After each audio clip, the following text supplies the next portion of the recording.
బాబాకి జై. మనం మెహర్ ప్రభు చరితం ద్వితీయ భాగం చదువుకుంటున్నాము. 1924 భారతదేశ పర్యటన చేస్తున్న సందర్భంగా అవతార్ మెహర్ బాబా వారు హరిద్వార్ ప్రయాణానికి సంబంధించిన విషయాలు చదువుకోవటం జరుగుతుంది నిన్నటి రోజున. మరి ముందుగా హరిద్వార్ వెళ్ళిన తర్వాత అక్కడి నుండి మళ్ళీ గదులు ఖాళీ లేకపోవడం వల్ల మళ్ళీ ఋషికేశ్ వెళ్ళడం. ఋషికేశ్ తర్వాత అక్కడ చూడాల్సినవన్నీ చూసిన తర్వాత మళ్ళీ హరిద్వార్కి రావడం. హరిద్వార్ వచ్చిన తర్వాత మళ్ళీ వాళ్ళు ఒక సత్రంలో దిగినప్పటికీ అది అపరిశుభ్రంగా ఉండడం వల్ల మళ్ళీ స్టేషన్ దగ్గరే అక్కడున్న పచ్చిక బయళ్లలోనే రాత్రికి అందరూ విశ్రమించటం. ఆ తర్వాత మరుసటి రోజున మండలి సభ్యులు వాళ్ళంతా ఆగస్టు 15వ తేదీ అయింది ఆ రోజు. అందరూ కూడా స్నానాధికాలు చేసి తర్వాత ఆ రోజు కేక్ తిన్నారట. వాళ్ళు టీ తాగి కేక్ తిన్నారు. అప్పుడు సమయం 6 అయింది ఆ రోజు ఉదయం. అందరూ స్వీట్ తినవచ్చని బాబా చెప్పిన మీదట అప్పటి వరకు మండలి వారి తీపి తినడానికి బాబా అనుమతించడం అదే మొట్టమొదటిసారి అయింది. అయితే బాబా మాత్రం ఏమీ తినడం అనేది జరగలేదు. ఆ తర్వాత 9 గంటలకి హరిద్వార్ నుంచి నడుచుకుంటూ లష్కర్ అనేటువంటి రైల్వే స్టేషన్ కి వెళ్ళారు. అయితే బాబా చాలా అస్వస్థతగా ఉన్నారు. ఎక్కువగా నీళ్ల విరోచనాలు అవుతూ ఉండడం వల్ల మధ్య మధ్యలో ఆగవలసి వచ్చేది. కానీ అంత నీరసంగా ఉండి అన్ని విరోచనాలు అవుతున్నప్పటికీ కూడా చాలా వడివడిగా అడుగులు వేసుకుంటూ నడక సాగించేవారు.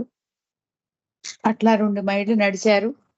అక్కడి నుండి 2 మైళ్ళు నడిచాక జవాల్పూరి అనే ఊళ్ళో మండలి వాళ్ళందరూ కూడా కొద్దిగా పప్పు రొట్టె తిన్నారు.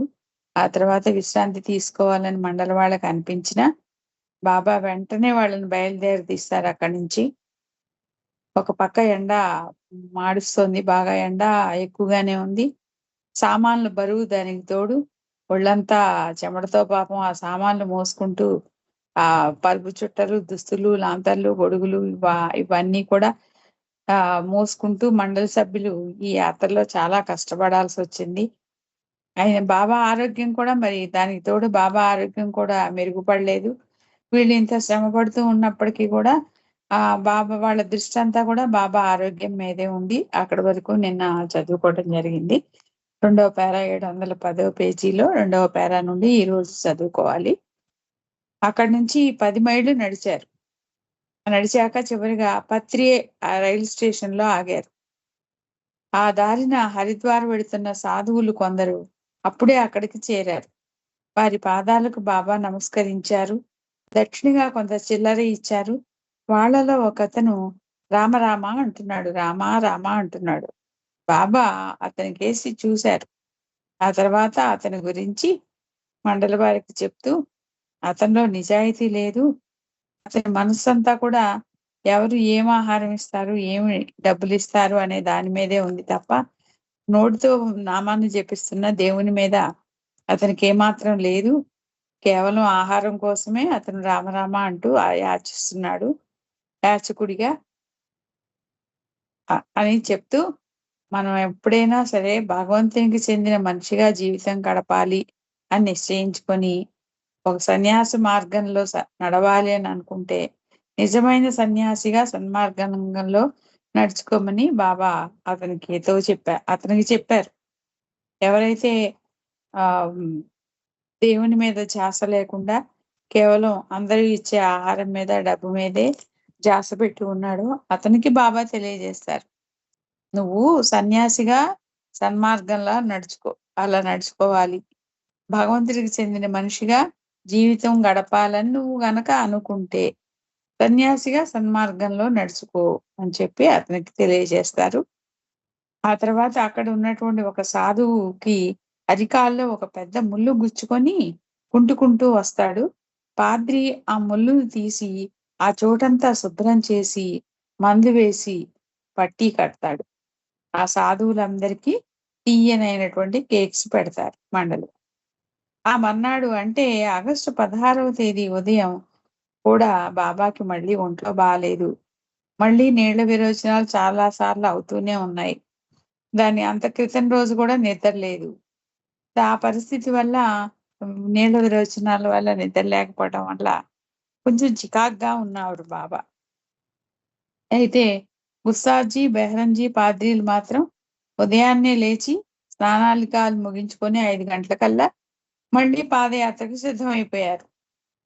అలా బయలుదేరినటువంటి వాళ్ళని చూసేటప్పటికి అప్పటికి నీరసంతో విరోచనాలవుతూ ఉన్నటువంటి బాబాకి వాళ్ళని చూసి కోపమొస్తుంది.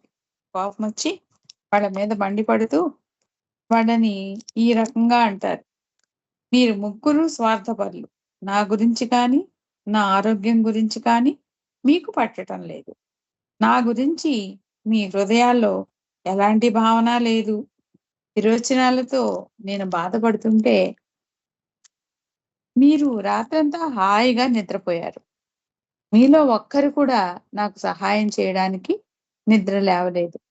నేను అజ్మీర్‌లో మాదిరిగా నీళ్ల విరోచనాలతో బాధపడుతున్నానని చెప్పినప్పటికీ మీలో ఒక్కరు కూడా నా వైపు కన్నెత్తి చూడలేదు.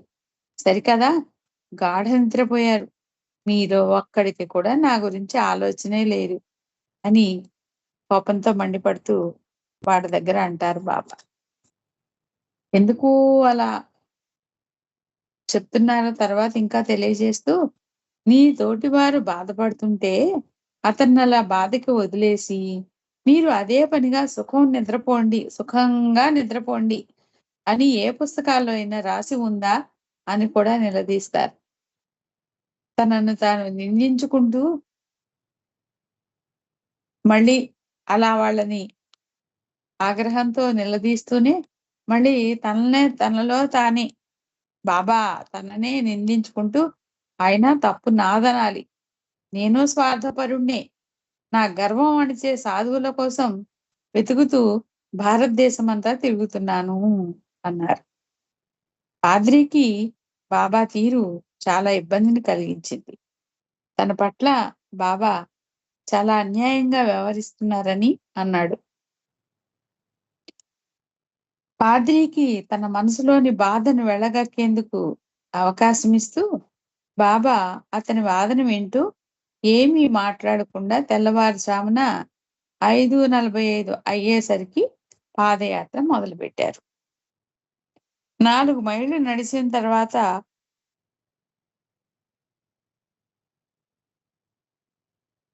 ఉన్నట్టుండి అకస్మాత్తుగా శూన్యంలోంచి వచ్చినట్టు ఒక ముస్లిం వ్యక్తి తారసపడ్డాడు. పొడిగాటి జుట్టుతో ఆసక్తికరంగా ఉన్నాడు. నెమ్మదిగా బాబాను సమీపించి కరచాలనం చేశాడు. తన దారిన తాను వెళ్ళిపోయాడు. ఎవరా ఈ కొత్త వ్యక్తి అని మండలి సభ్యులు ఆశ్చర్యపడ్డారు. అతను మాత్రం బాబాకు కొత్త కాదు. మెహర్ బాబా ఆధ్యాత్మిక కార్యక్రమాలకు అతనొక ప్రతినిధి. కరచాలనం ద్వారా అతనికి ఏమి ఆధ్యాత్మిక సందేశాన్ని ఇచ్చారో ఆ వచ్చిన వ్యక్తికి తప్ప వేరెవరికి తెలుస్తుంది? క్షణకాలం మాత్రమే జరిగిన ఈ సమావేశం తర్వాత తుంపరగా వానజల్లు పడసాగింది. రైల్వే లైను దగ్గరగా నిరుపయోగంగా పడి ఉన్న క్యాబిన్‌లో తలదాచుకున్నారు.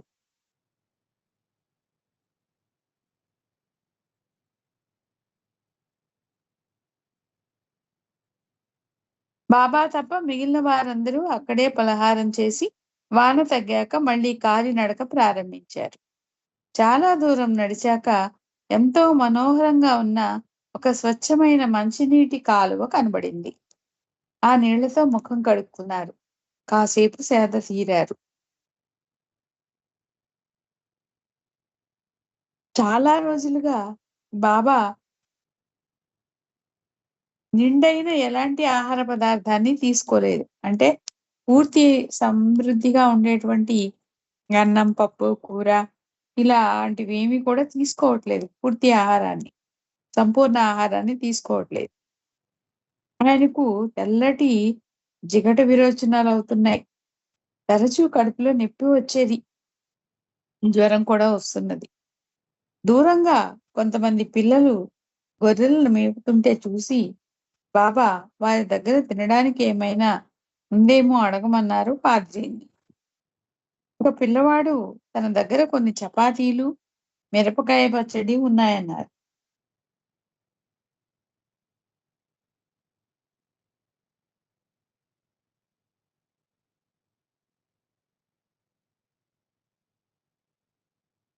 ఒక అణ ఆ పిల్లవానికి ఇచ్చి, అతని వద్ద నుండి కొన్ని చపాతీలు, కారం పచ్చడి తీసుకురమ్మన్నారు.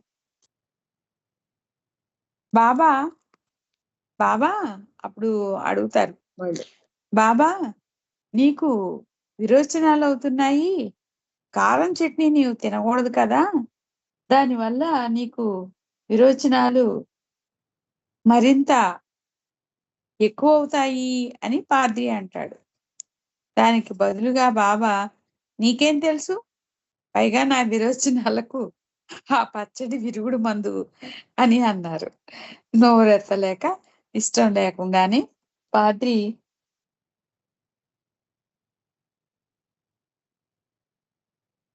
ఒక అణ ఇచ్చి కారం పచ్చడిని ఆ పిల్లవాడి దగ్గర నుంచి తెచ్చాడు. చపాతీ తీసుకొని ఆ చట్నీతో ఎంతో ఆనందంగా తిన్నారు బాబా. ఎన్నో రోజుల తర్వాత ఎంతో హాయిగా కనిపించారు. ఎవరికీ నమ్మశక్యం కాలేదు ఆ మార్పు. బాబా తిన్నారు కదా అని మనం కూడా అలా విరోచనాలు అవుతున్నప్పుడు అలాగే చపాతీలు, కారం పచ్చడి తింటే అది మనకి విరుగుడు కాదు సుమా. ఎందుకంటే చెప్తారు అవతారుడెప్పుడు, నేను చేసిన పనులన్నీ మీరు చేయకండి. నేను చెప్పింది మాత్రమే మీరు చేయండి అని. నేను ఏది చేయమన్నానో అది చేయండి గానీ, నేను చేసింది చేయకండి అని. ఆయన ప్రేమ ఏమిటో, ఆయన చేస్తున్న ఆధ్యాత్మిక కార్యక్రమం ఏమిటో ఎవరైనా ఊహించగలరా? తన ఆధ్యాత్మిక ప్రతినిధితో సమావేశమయ్యాక, తన ఆంతరంగిక భూమికల్లో కొంత పని చేశాక, ఆయన చపాతీ కొంచెం తిన్నారు. ఆ గొర్రెల కాపరి పిల్లవానికి మెహర్ బాబా అంటే ఎవరో కనీసం తెలియను కూడా తెలియదు. ఆయన ఎలాంటి నిగూఢ కార్యాలు చెయ్యాలో కదా! ఆయనలో నిగూఢంగా ఎంత జ్ఞానం ఉంటేనో గదా ఆ బాలుడు ఇచ్చిన దాన్ని అంగీకరించాడు. అయితే తన ఆహారం ఎవరికి ఇచ్చాడో అన్న విషయం ఆ పిల్లవానికి తెలియనే తెలియదు. ఆ చట్నీ తిన్నాక చాలా రుచిగా ఉందని ఆ పిల్లవాడికి బాబా కబురు చేశారు. ఆ పిల్లవాడిచ్చిన చట్నీతో బాబా తన ఉపవాస దీక్షను విరమించారు. ఉత్సాహాన్ని రేకెత్తించే బాబా ముఖ కవళికలకు ఆకర్షితుడై ఆ బాలుడు అక్కడికి వచ్చి బాబాకేసి తదేకంగా చూస్తూ ఉండిపోయాడు. బాబా తేజస్సు ఆ పిల్లవాడిపై చెరగని ముద్ర వేసి ఉండాలి. బాగా సేద తీరాక బాబా అక్కడి నుంచి కాలినడకన మళ్ళీ ప్రారంభించారు. 16వ తేదీ మధ్యాహ్నం 1 గంటకు లష్కర్ చేరారు. ప్రతి గ్రామం నుంచి 9 మైళ్ళు ఏకబిగి నడకతో మండలి వారందరూ పత్రి గ్రామం సారీ ప ప్రతి ప ప్రతి గ్రామం కాదు. వీళ్ళు పత్రి గ్రామం వెళ్లారు కదా! ఆ పత్రి ఆ గ్రామం నుంచి 9 మైళ్ళు ఏకబిగి నడకతో మండలి వారందరూ బాగా అలసిపోయారు. దగ్గరలో ఉన్న బావి నీటితో ముఖం కడుక్కొని ఒక హిందూ హోటల్‌లో మధ్యాహ్న భోజనం చేశారు. ఆ తర్వాత రైల్వే స్టేషన్‌లోని వెయిటింగ్ రూమ్‌లో సాయంత్రం దాకా విశ్రాంతి తీసుకున్నారు. ఆ సాయంత్రం పాద్రి, బెహరంజీలు ఏదైనా లాడ్జి కోసం వెతికారు. సత్రం కనబడింది. అది హిందువులది.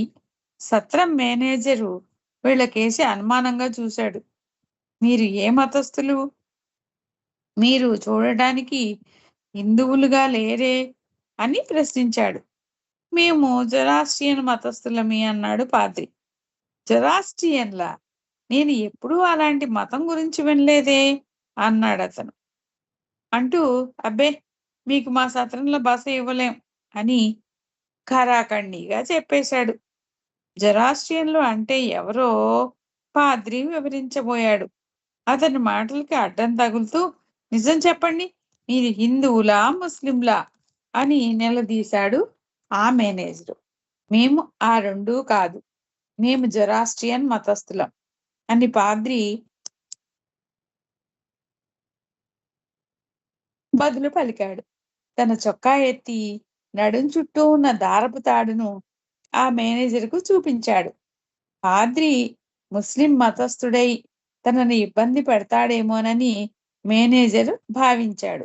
కానీ తాము అలాంటి వాళ్ళం కాదని పాద్రి అతన్ని ఒప్పించాక సత్రం వరండా ఉపయోగించుకోవడానికి మాత్రమే ఆ సత్రం మేనేజర్ అనుమతి ఇచ్చాడు.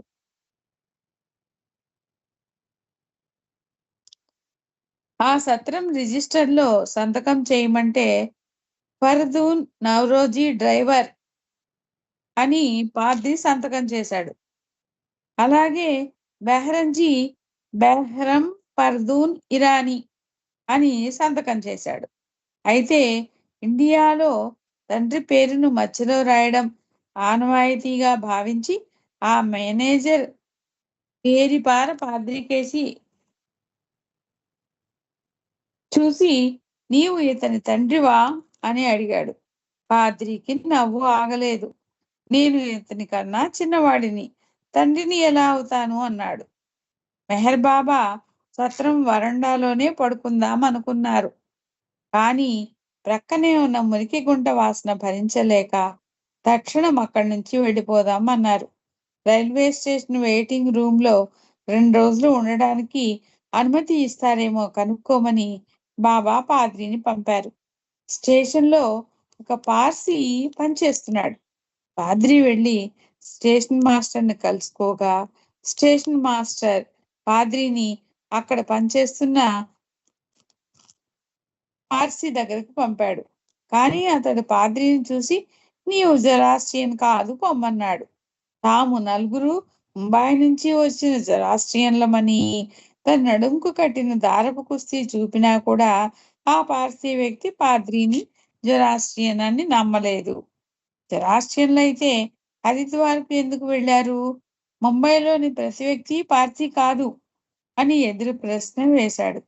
అతని అనుమానాలు ఏమైనా స్టేషన్ మాస్టర్ కలగజేసుకొని వెయిటింగ్ రూమ్ లో ఉండడానికి బాబాకు మండలి వారికి అనుమతి ఇచ్చాడు. ఆగస్టు 17న సదాశివ పటేల్ ను కాశీలో కలవమంటూ టెలిగ్రామ్ పంపారు. బాబా ఆ రోజంతా ఎంతో పెద్దదైన లష్కర్ పట్టణంలో తిరుగుతూ సాధువులు సన్యాసులను అన్వేషిస్తూ అక్కడ చాలా మంది సాధువుల పాదాలకు నమస్కరించారు. ఆ మన్నాడు అంటే ఆగస్టు 18వ తేదీ తెల్లవారుజామున 4 గంటలకు వజీఫ్దార్ ముంబాయి కబుర్లు మూటగట్టుకు వచ్చాడు వజీఫ్దార్. సాకోరికి తమ పాదయాత్ర గురించి బాబా అతనికి వివరించారు.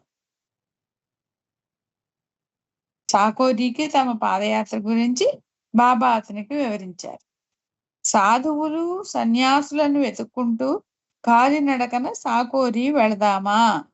రైలులో పలు పుణ్యతీర్థాలు దర్శిస్తూ మెహరాబాద్ వెళదామా అని బాబా మండలి వారిని అడిగారు. గుస్తాజీ బెహ్రంజీ పాద్రీలు కాలినడకకు స్వస్తి పలికి రైలు యాత్ర చేపడదామని అన్నారు. బాబా కూడా అందుకు సరే అన్నారు. పాదయాత్ర ఆగిపోయింది. రైలు యాత్ర ఆరంభమైంది. వజీఫ్దార్తో కలిసి లష్కర్ నుంచి మధ్యాహ్నం 1:30 రైలులో బయలుదేరి సాయంత్రం 6 గంటలకు మొరాదాబాద్ చేరారు. వెంటనే సాధువుల కోసం గాలింపు చేపట్టారు. నదీ తీరాన ఉన్న దేవాలయంలో ఒక సాధువు కనిపించాడు. ఈ సాధువును సన్మార్గంలో ఉన్న నిజమైన సాధువుగా భావించవచ్చు. ఎందుచేతనంటే బాబాతో పాటు మండలి వారు కూడా ఆ సాధువు పాదాలకు నమస్కరించారు. మండలి వారు సాధువుల పాదాలకు ప్రణమిల్లడం అనేది చాలా అరుదు. తనకు పాదాభివందనం చేసిన బాబా నుదిటికి, మండలి వారి నుదిటికి అతను విభూతి పెట్టాడు.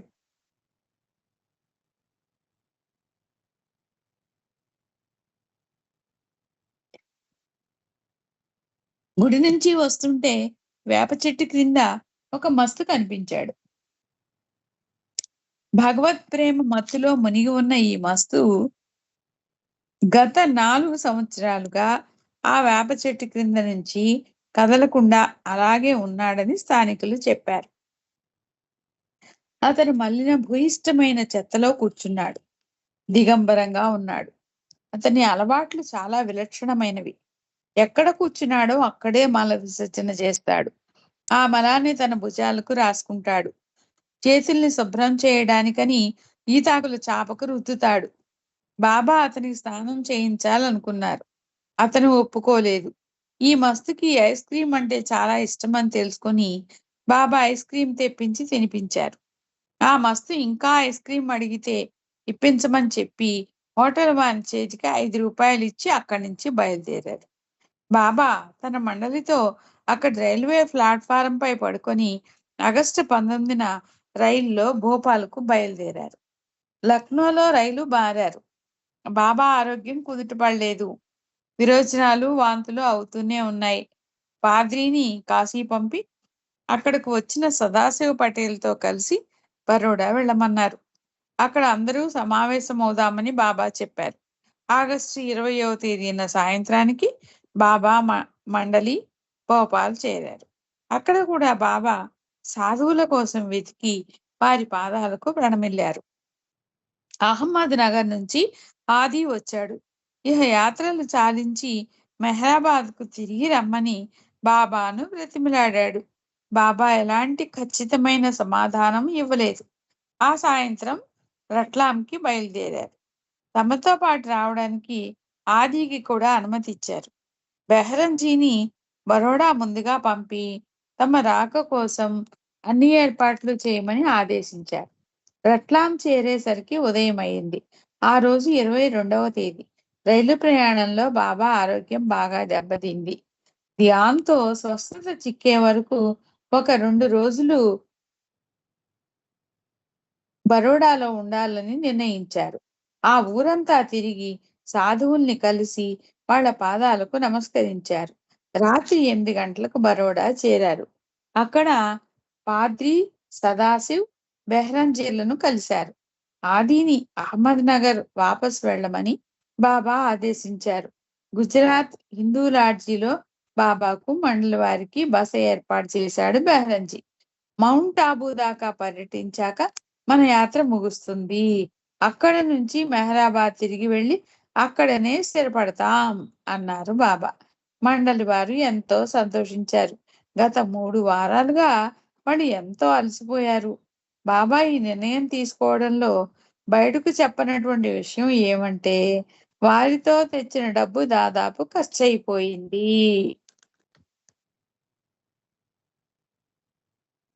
మన్నాడు అనుకోకుండా ఎంతో మార్పు సంభవించింది.